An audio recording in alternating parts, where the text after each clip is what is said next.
What's up guys, this is JTQ9 and welcome back to the channel. We've got another Winter of Woe kind of guide to how to take out this Nebula. This is the Metal God one. I initially had done it with Angela and got the solo, but unfortunately for whatever reason I deleted the video and then got frustrated and decided to try it with Odin.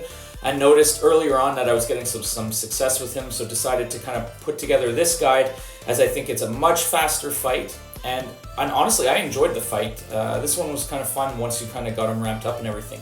So the one thing that you want to start with, when her shock phase is up where you can't hit into the block, and to be able to start this thing off early on, you'll see at the beginning that what I do is, because every time you parry you lose a buff, right? So I wanted to try to keep up my my initial or my pre-fight buffs up as much as possible. So what I do is I dex out, parry 3-hit, dex out again, parry 3-hit, just to build up to my SP1 where I can throw it, where all of a sudden you get the true strike after that. So once you get this true strike up, it becomes a lot easier.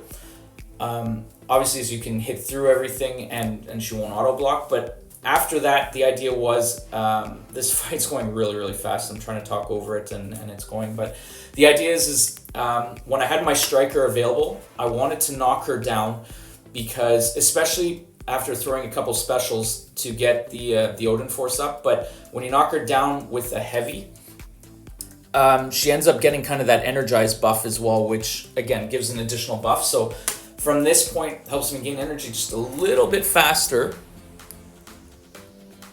And once that happens, I get to an SP2 really fast. And once you're able to throw that SP2, it refreshes all your buffs. So at this point, I didn't need to keep the true strike up because I had so many buffs. Like I had the 6 energized, I had the protection, the fury, and the aptitude, I think it's called.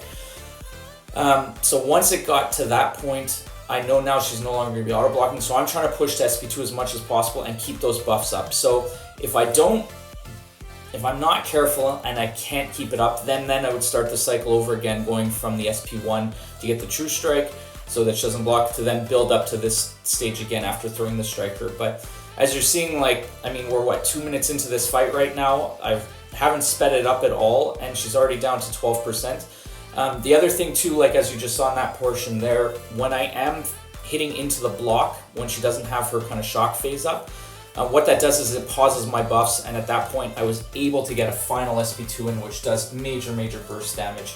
And quite frankly, it was a fun fight. Like, it won 119 hits. I think my Angela fight was 200 plus hits or something like that, and was able to get her down. But no, really happy with how it went, and thank you guys for tuning in, and we will catch you on the next one. Thanks guys.